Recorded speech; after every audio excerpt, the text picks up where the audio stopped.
With home supply and demand levels at an all-time discrepancy, there is pressure on any person looking to buy at the moment, whether that's a first home buyer, investor, anyone of the such Australia-wide.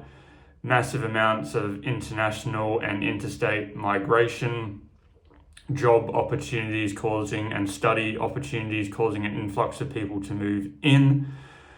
Lots of pressure on established housing market due to the delays and costs of now building and the affordability of going down that route, with prices continuing to increase Australia-wide as well. The question is, who is the one person that is affecting the real estate market as a whole, preventing the supply and demand levels for homes available to purchase to be a bit more normalized in years gone past? That one person is a group of people, and they're the upsizers. What is an upsizer, you might ask? It's essentially someone that has an established home as their primary place of residence, and they're either moving into a new location, generally speaking it is a better location and a higher price point, or they're moving into a house that's slightly larger in the same suburb as well. So you can move and be an upsizer if you're going to a different suburb, but still keeping a 3x2. Yes, generally if it's a higher price point, it might have a bigger block or things of that nature. And the biggest reasons for that are to accommodate growing family and just added income for being on this earth a lot longer. So generally people in their mid to late 20s will eventually upsize into a larger home in their mid to late 30s. And obviously the numbers increase on top of that for 40s and 50s as well, as people start to have kids at that sort of age bracket as well. So the reason these upsizers, and it's huge at the moment in Perth, but Australia-wide as well, the reason these upsizer owners aren't necessarily moving is because they'll look at the market and go, I might be able to achieve an awesome price for where I'm at, but even if I get the top end of the market for my purchase, I'm buying something more expensive, therefore adding a larger mortgage than what they're currently on. So interest rates and just general cost of living affects that. But secondary to that, they don't want to enter a massive demand competitive market where if they go into a more desirable suburb to get a bigger house in a new location or anywhere else like that, they go, well, I'm going to be competing with not just other upsizers, even though there's not a lot of people like that in the market at the moment, still some of course, but the general scope is now first home buyers that are using bank of mum and dad to get into the property market.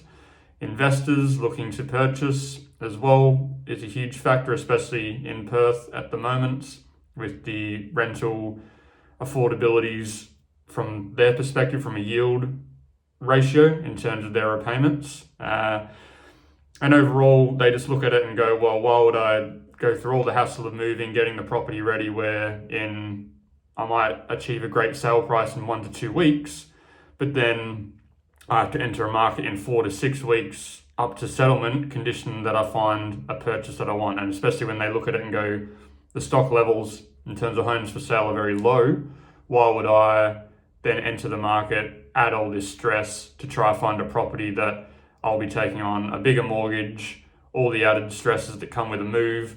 They sit there and go, well, I'll wait until, even if they don't make maybe the top end price that they can get selling in isolation as compared to selling in competition when they're selling their house in comparison to 4 other similar homes in the suburb that are exactly like theirs in terms of land size and specs. They'll go, I'll be willing to take a hit on that because the market's still performing really well, but at least when I look at my future suburbs or properties to move into, there's going to be more options.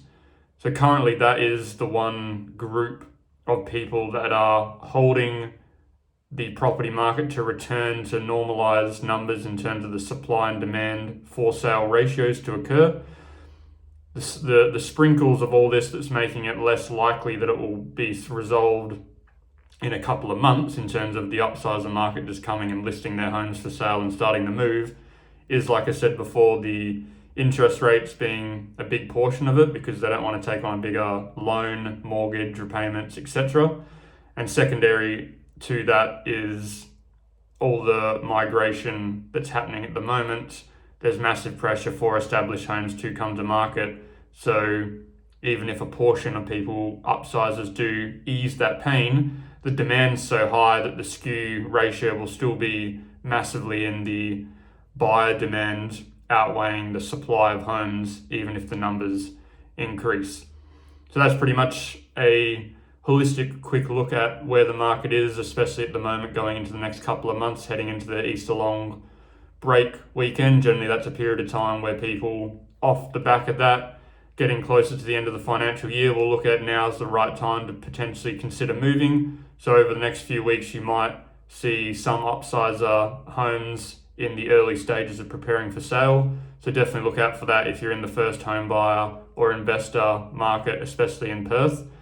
But the demand ratios will still be far skewed, in my personal opinion, just down to the fact of those demand numbers for established homes are so high, and the logic and easeability to get a house and land package or other alternative methods of building on new home scope is not as desirable as what it would be to get an established block of land, even with the shrinkage of block sizes overall, and going towards a more high density scope as one of the potential solutions for the housing problems overall, to create it not just more affordable but more ability and availability of homes. So that's the general scope there. If you've liked that or any questions have come off that related to your specific situation, please drop a comment in the comment section below. And I'm Thomas Whitford. Appreciate you watching today. Thanks.